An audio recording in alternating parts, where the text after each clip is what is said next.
Hello, and welcome to another episode of Battle Ready, where today we thought we'd talk about something that comes up in gaming in general, and Warhammer in particular, and that is avoiding the saltiness. Tasty. Do you know what saltiness is? Yeah, it's like, oh, you suck, you're the worst, or oh, you're so mean. It's being a bad sport. Yeah, it's being a bad sport. I'd say it that way, right?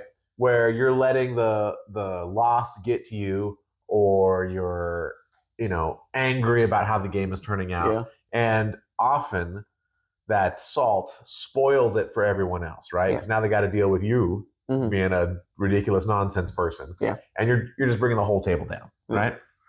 So I think that's a natural thing. I think people, sort of the natural selfish person wants to feel that way. Yeah.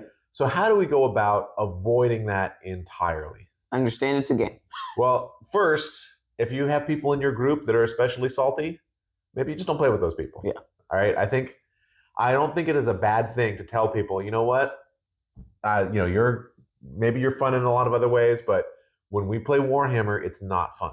It is not fun to play Age of Sigmar with you, and so I don't want to do it. So I don't want to do it, and that will get people to either shape up or hate you, save you the experience, right? Hey, if you've got a big club and there's a couple people you avoid, no big deal. And if you've got a group, maybe you like it that meets in your basement or your garage. Yep. Maybe on days when that friend comes over, you play something else. Yeah. Right? Do some co-op games. Yeah, exactly. There's other stuff to do, right?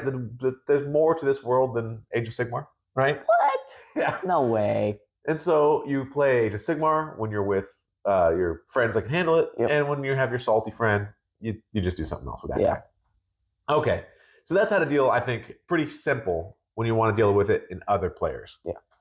How do you deal with it in yourself? Because I feel like everybody's at least somewhat susceptible to it. So what do you do? I thought it was like, I'm going to kill your guys because you're killing my guys. I'm going to make you pay for this this insolence. Okay, all right. You take it out on the plastic board. Toys. On the board. Yeah. I think one thing that really helps is when you celebrate every kill. Yeah. And not just because I think it's easy to celebrate when you kill their guys. Yeah. Right? But if you're also celebrating, like, oh my gosh, you killed my general. Oh, I can't believe it. That was such a good kill. You squashed him or whatever, right? Then it makes the other guy feel good. And it shows that, we're having fun playing the game. Yep. The fun isn't I'm killing you and making you feel bad. That's not the fun. The fun is, look at all these crazy things that are happening. And some of them happen to my guys. Yep. Some of them happen to your guys. And we're all just having fun together, right? And I think that's a good mentality to keep. Because if you're always thinking about enhancing the fun aspect of the game, then I think it's harder to get drawn down into a land of negativity. Yeah. What else do you think? Realizing it's a game, that probably helps. Yeah, I think that helps. I think for a lot of people, the more you play, the better. Yeah. Right? Because if you play 1 or 2 games of Warhammer and something bad happens, you're like, oh my gosh, this game is so long. I spend so much time having to look up the rules, and then this bad thing happens. It's really easy to get down in the dumps. But if you play it sort of a lot, or if you play games, whether it's Warhammer or just regular games, sort of a lot, then it's easy to say, okay, well, half the games you lose. Yep. Right? Half the games you win, half the games you lose. And when you lose, it's no big deal. Because losing doesn't mean you're ugly. Yep. Right? It doesn't mean you're stupid. It doesn't mean nobody loves you. Right? It's like it literally doesn't matter at all. And I think that it's really helpful to experience losses like that, because then you start to realize, oh yes, this is no big deal. Yeah. It's fine. I still have a job. Yeah. I'm still able to afford things. Unless your job is winning at board games, in that case. That would be tough. That would suck. If you've got money on the line, like if you're in a tournament where there's real money or something like that, you're at the world tournament or something, maybe this advice doesn't completely apply, right?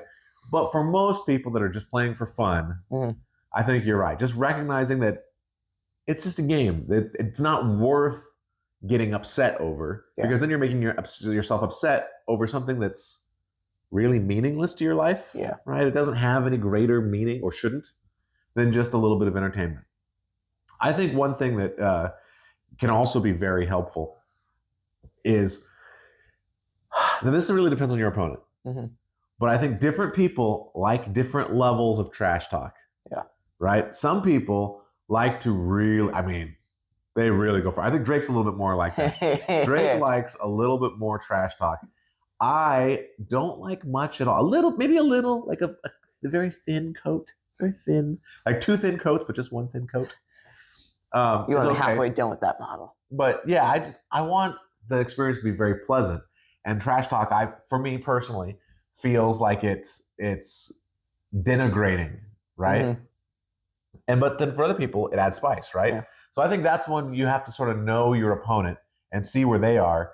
And if they like it and you like it, go for it. But if either person doesn't, and you go for it, could be a salt mine. Yeah, could be a salt mine. Tasty. It won't be tasty. It'll be bad. All right, what else? What else do you think? What do you think? Turn the question on you. Oh, I already answered one. But I think the things that you've said have all been really good. I also think that when it comes to the saltiness of it all, right? One of the things that Warhammer has that a lot of other games don't, although some do, is the amount of luck, right? Yeah. And so sometimes you make decisions which are, or at least seem, very tactically sound. And then the dice just tell you no. The dice just tell you that was wrong. You lose. Right? And I think that you have to get comfortable with that, because there are going to be times when you lose, not because you made bad choices, although that's usually why I lose, is I make bad choices. But not because you did something wrong or bad. Like that's why I lose, and you just lose because of bad die rolls. Maybe. That's what it is. But sometimes you lose just because the dice are not in your favor that day, right? And it happens. You play enough games, especially, overall it evens out, right? The law of large numbers. You have as many 6s as you do 1s. But some games are going to have more 1s than 6s. Sometimes over the course of a game, it averages out. But the really critical one is where you get your 1s. that charge that you needed, right? You're like, oh, dang it. Thank you. So sad. You're turning us into my catapult. But so sometimes that happens. And I think that you need to understand, when you're playing, you just need to understand that that's fate. Yeah. Right? That's the dice. Tzinch. It's Tzinch messing you up, right? It's not, the less personal you take it, the better, right? Because if you take that personally, it's like, I rolled, I got a bunch of 1s. That model is terrible. Or I'm bad for rolling. Or the dice gods hate me. It's easy to start going down that path of negativity, right? Where everything starts to be bad. And then you start telling everybody how things are bad. And then you make the experience bad for everyone, right? Whereas if you're just like, you lament it. You're like, I cannot believe I rolled 7 1s out of 11 dice. That was also me. But you just say, it's like, you give a little grunt and then you just move on. You're like, that's unfortunate. But you just recognize that, it's a dice game. Dice happens, right? What else? That's a good question. Drake's like, I bet that's it. That's all my trips. That's all I know. That's all I know. Other than that, I get salty. Yeah. I mean, I think all of those are good. And we would definitely be interested to know your tips and tricks to avoid saltiness.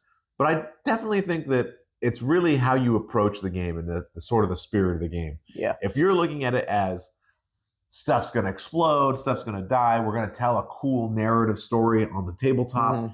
And hey, maybe that story goes with me winning. Maybe that story goes with him winning or her winning, right? They're girl players. Yep. Not in our house, but, in the world. Then that's a good thing, right? If you put your focus there. And so I think that really helps to avoid bad feelings. It really helps to avoid grumbling, because you're not focused on, I need to win. I need to get the most victory points. You're focused on, what is going to be cool? I can't wait to see the next cool thing. Maybe that cool thing is my stuff exploding. Yeah. Maybe that cool thing is your stuff exploding. For the video. But I can't wait to see the next cool thing, rather than, I can't believe something happened to me or happened to my guys, right? So that, I think, is the most important thing. Sometimes people take a game like Warhammer or like any game, and they just take it so serious. Like, this is going to be my calling, winning these games. This is how I show that I'm really a a good person, or I'm really a successful person. Yeah. Who cares what's going on in my life otherwise? But if I can beat somebody at this game, then I am a success. It's like, that's really shouldn't be how we're measuring things. Yeah. There's a lot of other ways to find fulfillment and joy. And Warhammer, again, unless you're in some kind of special tournament or something, Warhammer should just be an effective way of creating enjoyment. If you're a tournament, then yes, try and win. Well, you should always try to win. Yeah. Right. Trying to win, that's a separate thing. You should always, always, always try to win. I really dislike it when people say, well, I'm just going to do silly stuff and not even try to win. Because then we break the game. Then what are you playing the game for? Yeah. Come on. We should all be having a common goal here. But that aside, it's just not worth getting upset about. There's too many things in this world to be upset about to let your hobby that you spent tons of time and money and time, paint, and time again, and nippers, and trying to get together, and glue, for it to be something that causes you emotional distress. Yeah. And speaking of so much time, I think that's something that actually is more unique to Warhammer, because there are times when you spend ages putting your big model together and get it painted up just right and highlight everything and do all your beautiful blends, and then get shot off the table the first turn. And you're like, I did all that work so this thing would look so cool. And before I even got my first turn, it's dead. That is a sad day. That's a sad day. It's happened to me. This happened to everybody. I think it's new model syndrome, right? The first time, it's almost every time it's the first time a model shows up on the table and you've got all these hopes and dreams. Except for you, when you brought your zombie dragon and you brought your skeletons and you brought your everything with the soul blight and you just smashed me. Well, New Model Sergeant skipped you. The soul blights are awesome. That's why. Is this cheating? But it happens a lot. And I think you just, like we do, we just sort of make a joke about it. You're like, oh, yeah, that's what happens. You got to expect it. And you don't let that bog you down. Yep. And you don't let it fester. Like, I can't believe I did so much work. Blah, blah, blah, blah, blah, blah, and then solve. Yep. All right. Well, definitely let us know what you think in the comments below. If there are things that you do to avoid saltiness, whether from yourself or others, please let us know. This has been another episode of Battle Ready. Thanks so much for watching.